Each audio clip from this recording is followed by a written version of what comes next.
Hello everyone, আসসালামু আলাইকুম। সবাই কেমন আছেন? আশা করি অনেক বেশি ভালো আছেন। আমিও অনেক অনেক ভালো আছি আলহামদুলিল্লাহ। আমার সিমরান, আমার রোজা মামুনিও অনেক বেশি ভালো আছে।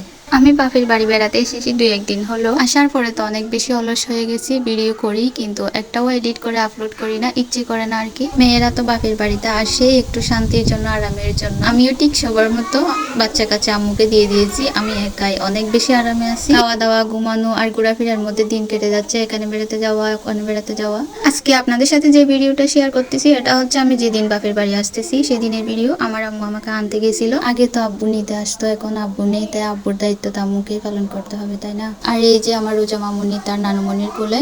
সে তো সবার সাথে তেমন মিশে না, বলতে নতুন কেউ আসলে তাদের সাথেও সহজে মেশে না, 1 দিন বা 2 দিন পর মিশে। কাউকে প্রথম দেখা মাত্রই সে কুলে ওঠে না, কান্না করে। বাচ্চারা তো আসলে এমনই হয়, কিন্তু আমার আম্মুকে প্রথমে আম্মুর দিকে দেখে দেখে হাসতেছে আর কুলে উঠে গেছে, যেন সে আমার আম্মুকে তার নানুমনিকে অনেক আগে থেকেই চেনে। অবশ্য তাদের দেখা হয়েছিল ঈদের পরে, বেশি দিন হচ্ছে না, তাই হয়তো ওর মনে আছে আম্মুর কথা। আম্মু তো আমাদেরকে পেয়ে অনেক বেশি খুশি, কারণ আম্মু জানতোই না যে আমি আম্মুর সাথে যাব। আমরা গেলে অনেক বেশি খুশি হয়, আর আমরা চলে আসলে অনেক বেশি কষ্ট পাই, কান্না করে। তার নাতনিরা চলে আসলে নাকি বাসায় ঢুকতে ইচ্ছে করে না, শুধু তাদের স্মৃতি মনে পড়ে। তারা হাসছিল, খেলছিল, কথা বলছিল, এগুলো মনে করে পরে কান্না করে। আর এই যে এটা ছিল Chittagong to Cox's Bazar, Cox's Bazar to Chittagong rail line. এটা আমাদের অনেকটা কাছে, তবুও কখনো আসা হয়নি, দেখা হয়নি। আমি কখনো রেলে উঠবো তো দূরের কথা, কখনো নিজের চোখে রেলেই দেখিনি। অনেকে হয়তো আমার কথা শুনে হাসতেছেন, আবার অনেকের সাথে হয়তো মিলে গেছে। অনেকে আছেন আমার মতো যারা এখনো ট্রেনে ওঠেননি বা ট্রেন সুকিয়া দেখেননি। তবে ইচ্ছা আছে সুকিয়া থেকে কক্সবাজার কোনো একদিনে একদিন ট্রেনে করে যাবো। আপনারাও দোয়া করবেন, আমিন বলবেন, যেন আমার আশাটা পূরণ হয়। 40 জনে নাকি আমিন বললে দোয়া কবুল হয়। তো আপনাদের সাথে কথা বলতে বলতে অনেক দূর চলে আসলাম। অনেকটা সন্ধ্যা হয়ে আসছিল। অনেক সুন্দর একটা ওয়েদার ছিল, বেশি গরমও ছিল না, একটু একটু ঠান্ডা ছিল। বৃষ্টি হবে হবে এরকম, আকাশে একটু মেঘ জমছিল। রাতে কিন্তু প্রচুর বৃষ্টি হয়েছিল। আমাদের বাড়িটা হচ্ছে টিনের চালের বাড়ি।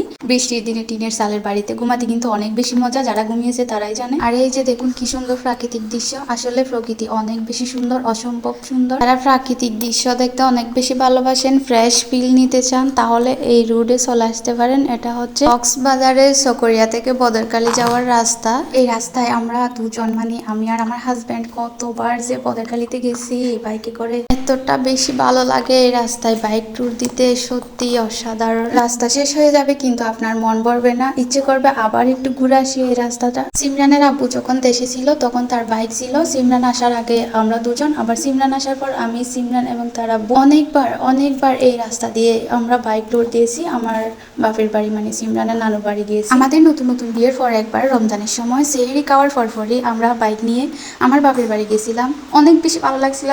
সেদিনের কথা মনে পড়লে এখনো কিরকম জানি লাগে।